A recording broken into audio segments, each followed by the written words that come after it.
हाथ में है, उम्र निकले जा रही है और नौकरी का इंतजार खत्म होने का नाम नहीं ले रहा। आज सवाल सिर्फ बेरोजगार युवा का नहीं, सवाल है उस पूरी व्यवस्था का जहां लाखों युवा सरकारी नौकरी की तैयारियों में सालों लगा देते हैं, लेकिन भर्ती आए तो इंतजार, परीक्षा हो तो पेपर और प्रक्रिया का इंतजार और रिजल्ट आए तो नियुक्ति का इंतजार। नमस्कार, आप देख रहे हैं जनता की आवाज, जहां सवाल वो होंगे जो शायद आम आदमी रोज अपने घरों में पूछते होंगे, लेकिन सत्ता के गलियारों तक उनकी इतनी आवाजें नहीं पहुंचती। ये सबसे बड़ा सवाल है आज का मुद्दा, बेरोजगारी और सरकारी नौकरी।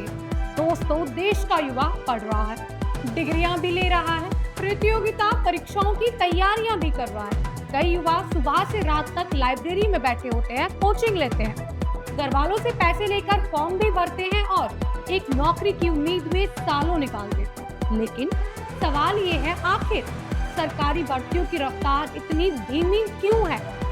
भर्ती निकलती है तो लाखों आवेदन आते हैं, फिर परीक्षा, फिर रिजल्ट, फिर आगे की प्रक्रिया है और कई बार युवाओं को लंबे समय तक इंतजार करना पड़ता है। अब जरा उस युवा के बारे में सोचिए जिसने 21-22 साल की उम्र में तैयारियां शुरू की और आज उसकी उम्र 26 से 27 हो चुकी है।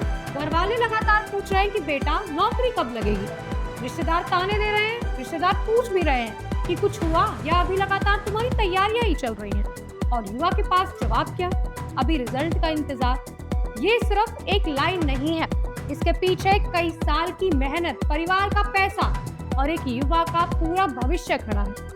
सवाल सरकार से है, अगर सरकारी विभागों में पद खाली है तो भर्तियां समय पर क्यों नहीं हो रही?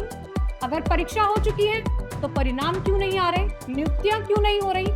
अगर युवाओं को रोजगार देना सरकार की प्राथमिकता है तो भर्तियां कैलेंडर को समयबद्ध और पारदर्शी क्यों नहीं बना जाता? और सबसे बड़ा सवाल, क्या देश का युवा सिर्फ परीक्षा देने और फॉर्म भरने के लिए है? सरकार कोई भी हो, सवाल जनता पूछेगी और सवाल पूछना लोकतंत्र का हिस्सा है। हम सरकार से ये नहीं कह रहे कि युवा को सरकारी नौकरी फ्री में दे दो, लेकिन कम से कम इतना तो बताओ कि जो युवा पढ़ रहा है उसको नौकरी कब मिलेगी? रोजगार के पर्याप्त अवसर है क्या आपके पास? सरकारी पदों की भर्तियों का जो स्पर्श कैलेंडर है वो है कहाँ? और जिस युवा ने सालों साल तैयारियां की, उसके समय की कीमत आखिर देगा? क्योंकि बेरोजगारी सिर्फ नौकरी न मिलने का एक नाम है। बेरोजगारी का मतलब ये नहीं है, बेरोजगारी का मतलब है कि एक युवा का आत्मविश्वास टूटना, परिवार पर आर्थिक दबाव बढ़ना और भविष्य को लेकर लगातार अनिश्चित काल में जीना। इसीलिए आज जनता की आवाज का ये सीधा सवाल है कि आखिर देश का युवा करे तो करे क्या? वो पढ़ाई कर सकता है, वो डिग्रियां ले सकता है, वो प्राइवेट जॉब भी कर सकता है, लेकिन आखिर सरकार क्या कर रही है?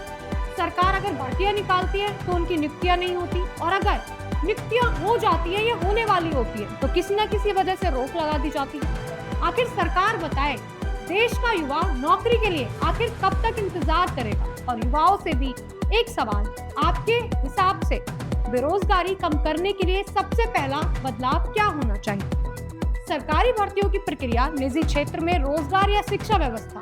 कमेंट में अपनी राय हमें जरूर बताइए, क्योंकि सवाल हमारा है, जवाब भी हमें ही चाहिए। यही है जनता की आवाज। आप देख रहे थे संस्कृति न्यूज और मैं आपके साथ जी आकाश।